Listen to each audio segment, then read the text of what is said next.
नमस्कार दोस्तों।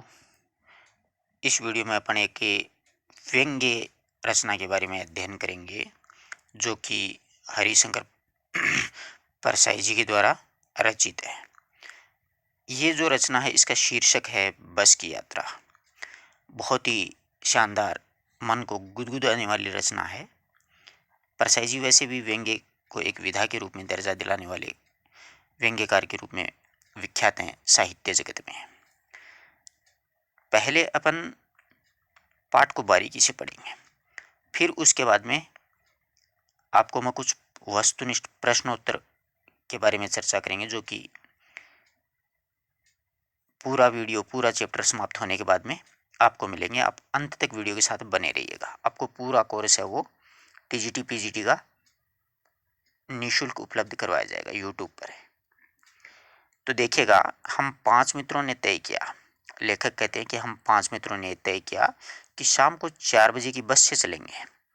पन्ना से इसी कंपनी की बस सतना के लिए घंटे पर बाद में मिलती है। यानी ये बस जो है वो पन्ना से चलती है, फिर बाद में सतना पहुंचती है और सतना में दूसरी बस अपने को बदली करनी पड़ती है, जो कि जबलपुर की एक ट्रेन जाती है, उससे उस बस का मिलान हो जाता है।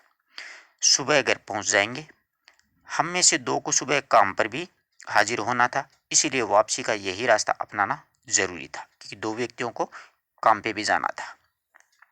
लोगों ने सलाह दी कि समझदार आदमी इस शाम वाली बस की सफर नहीं करते हैं। क्या रास्ते में डाकू मिलते हैं? नहीं, बस ही डाकिन है। यहाँ पर बहुत अच्छा प्रश्न बनता है कि लेखक ने डाकिन किसको कहा, तो बस को ही कहा है। ठीक है, ये देख रहे हो बस की स्थिति। बस को देखा तो लेखक के मन में श्रद्धा उमड़ पड़ी।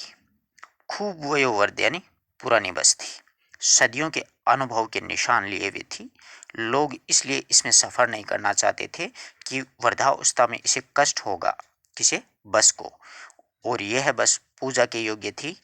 उस बस पर सवार कैसे हुआ जा सकता है? यानी काफी वृद्ध अवस्था में थी, जर्जर अवस्था में थी। वृद्ध तो सजीव होता है और निर्जीव वस्तुएं जर्जर अवस्था में पहुंच जाती है, यानी पुरानी बस थी। आगे देखिएगा, बस कंपनी के एक हिस्सेदार भी उसी बस में जा रहे थे। हमने उनको, आगे लेखक कहता है बस कंपनी के हिस्सेदार हैं, वो भी इसी बस में सफर कर रहे थे।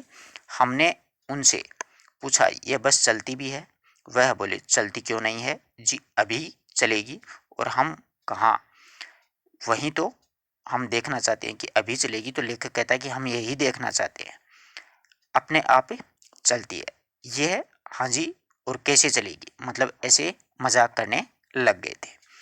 गजब हो गया, ऐसी बस अपने आप चलती है, गजबी बात है। हम आगा पीछा करने लगे। डॉक्टर मित्र ने कहा डरो मत, चलो, बस अनुभवी है, यानी काफी पुरानी बस है, नई नवेली बसों से ज्यादा विश्वसनीय है। हमें बेटों की तरह प्यार से गोद में लेकर के चलेगी। यानी जैसे माँ अपने पुत्र को रखती है, वैसे ये बस भी अपने को गोद में रख करके चलेगी। हम बैठ गए जो छोड़ने आए थे, यानी हम बैठ के जो छोड़ने आए थे वे इस तरह देख रहे थे, यानी हमें सी ऑफ करने, छोड़ने का मतलब सी ऑफ करने आए थे, विदा करने आए थे। वो इस तरह से देख रहे थे जैसे अंतिम विदा दे रहे हैं कि भाई बहुत ही बुरी हालत है बस की, तो ये तो 100% ही बीच में रुकेगी या फिर किसी खाई में गिर जाएगी। उनकी आंखें कह रही थी आना जाना लगा ही रहता है, आया है सो जाएगा, राजा रंग फकीर। आदमी को कूच करने के लिए एक निमित्त चाहिए, यानी एक कारण चाहिए। निमित्त का मतलब कारण चाहिए, यानी जाने के लिए एक छोटा सा बहाना चाहिए। इंजन सचमुच में स्टार्ट हो गया, ऐसा जैसे सारी बस का इंजन होता है। और हम इंजन के भीतर बैठे हैं। कांच बहुत कम बचे थे, जो बचे थे उनमें से हमें बचना था। अब यहाँ पर हो गया ना मजाकिया, यानी जिसको कॉमेडी बोलते हैं, व्यंग्य हो गया कि कांच तो बिल्कुल नहीं थे, लेकिन जो बचे थे उन कांचों से हमें बचना था कि कमी है, हमें नहीं चुभ जाए। हम फौरन खिड़की से दूर सरक गए हैं और इंजन चल रहा था। हमें लग रहा था कि सारी शीट ही इंजन है, ऐसे ढचकोले दे रही थी, दबा दबा के, दबा दबा के, दबा दबा के। तो यह देखो, ये बैठे हैं अंदर। आगे देखिएगा, बस सचमुच चल पड़ी और हमें लगा कि यह गांधी जी के असहयोग और सविनय विज्ञान आंदोलन के वक्त अवश्य जवान रही होगी, यानी बहुत पुरानी थी। उसे ट्रेनिंग मिल चुकी है, यानी बस को हर हिस्सा दूसरे हिस्से से असहयोग कर रहा था। पूरी बस सविनय अवज्ञा आंदोलन के दौर से गुजर रही थी। सीट का बॉडी से ऐसे योग चल रहा था, सीट वो बॉडी से दूर दूर भाग रही थी। कभी लगता है सीट बॉडी को छोड़कर आगे निकल गई है, तो कभी ऐसा लगता है कि सीट छोड़ करके बॉडी भी आगे भागी जा रही है, कि सीट को छोड़ दिया और बॉडी जा रही है। 8-10 मील चलने पर सारे भेदभाव मिट गए। अब समझ में नहीं आता था कि सीट पर हम बैठे या सीट हम पर बैठी है। बड़ी कॉमेडी का व्यंग्य रचना है। एकाएक बस रुक गई। मालूम हुआ कि पेट्रोल की टंकी में छेद हो गया है। ड्राइवर ने बाल्टी में पेट्रोल निकाल करके उसे बगल में रख लिया और नली लगा करके उसे इंजन में भेजने लगा। वाह वाह वाह वाह, अजीब बस है। अब मैं उम्मीद कर रहा था कि थोड़ी देर बाद में बस कंपनी के हिस्सेदार इंजन को निकाल करके गोद में रख लेंगे और उसे उसी नली से पेट्रोल पिलाएंगे, यानी गोद में रखेंगे बाल्टी को और आराम से बस को पेट्रोल पिलाएंगे। जैसे माँ बच्चे के मुंह में दूध की शीशी दे देती है ना मुंह में, वो बच्चा अपने आप पीता रहता है। ऐसी स्थिति होगी कि गोद में बाल्टी को रखेंगे ड्राइवर साहब और इसको पेट्रोल पिलाते रहेंगे। बस की रफ्तार 15-20 मील हो गई थी। मुझे उसके किसी भी हिस्से पर भरोसा नहीं था। ब्रेक फेल हो चुके थे। स्टीयरिंग टूट सकता है स्टीयरिंग। प्रकृति के दृश्य बहुत ही लुभावने थे। दोनों तरफ से हरे भरे पेड़ थे जिन पर पक्षी बैठे हुए थे। मैं हर पेड़ को अपना दुश्मन समझ रहा था कि जो भी पेड़ आता था डर लगता था कि बस टकराएगी। यानी पेड़ आता तो लेखक को ऐसा डर लगता कि अब भाई बस इसी में जाके ठुकेगी। वह निकल जाता तो दूसरे पेड़ का इंतजार करता था। झील दिखती तो सोचता कि इसमें बस गोता लगा सकती है, कि भाई बस है वो गोता लगा सकती है इसमें।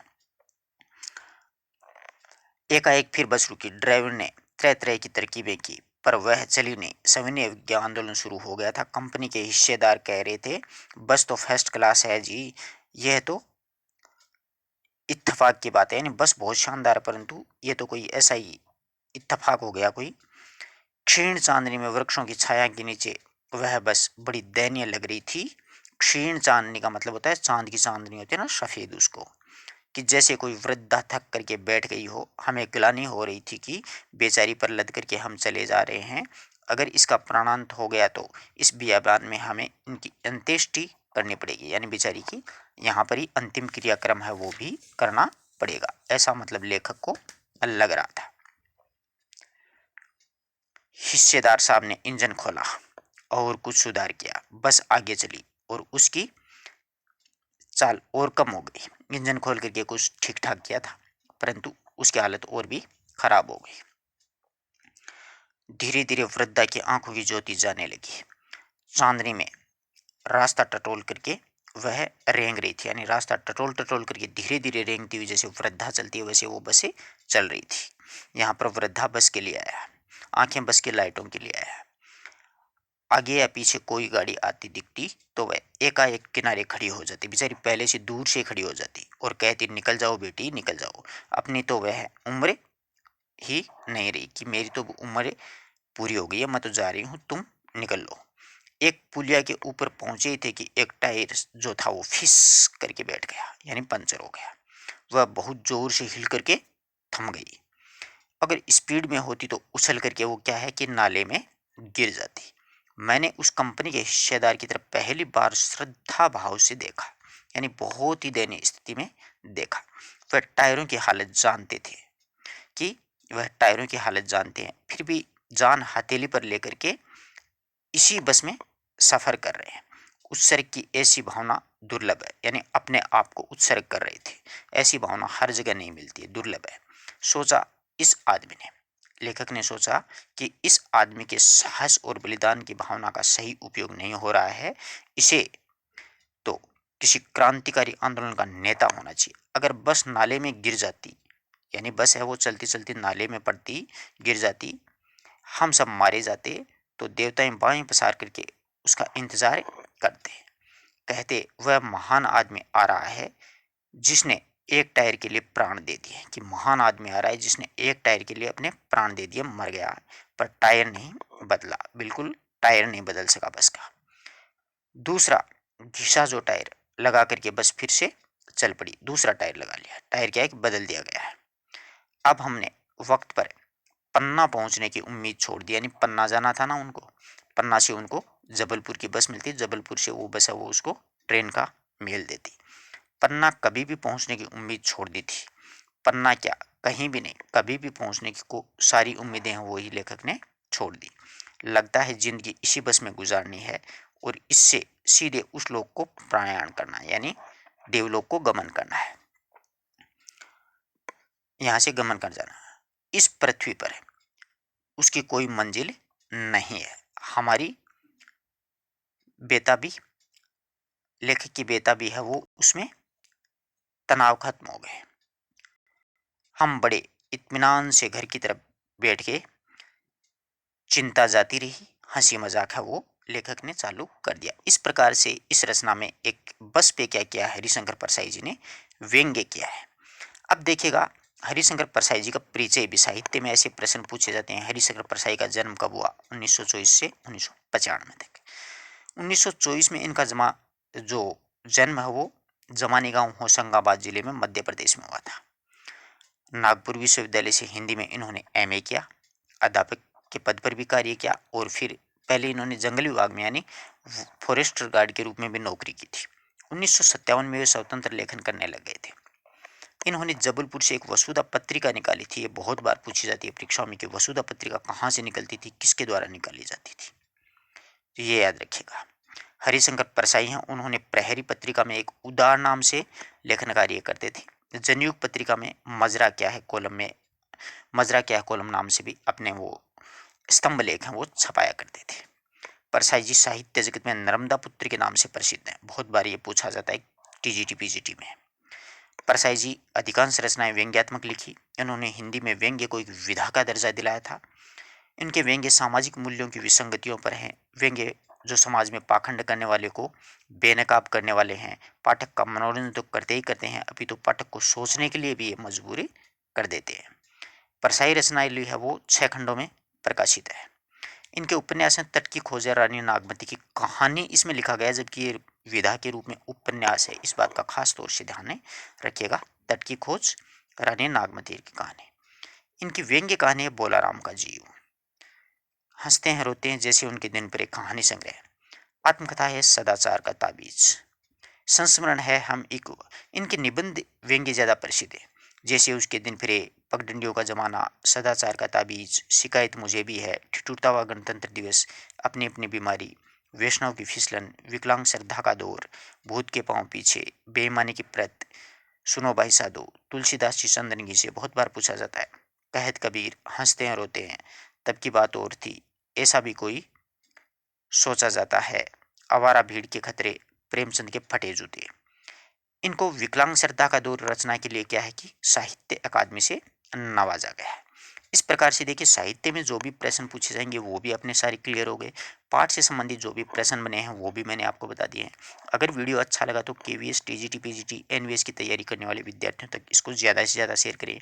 और जैसे एमपी टेट है, एच टेट है, उनमें भी इन चैप्टर्स को जोड़ा गया है, उन विद्यार्थियों तक भी शेयर करें। धन्यवाद दोस्तों। संपूर्ण कोर्स आप प्लेलिस्ट के माध्यम से निःशुल्क पढ़ सकते हो।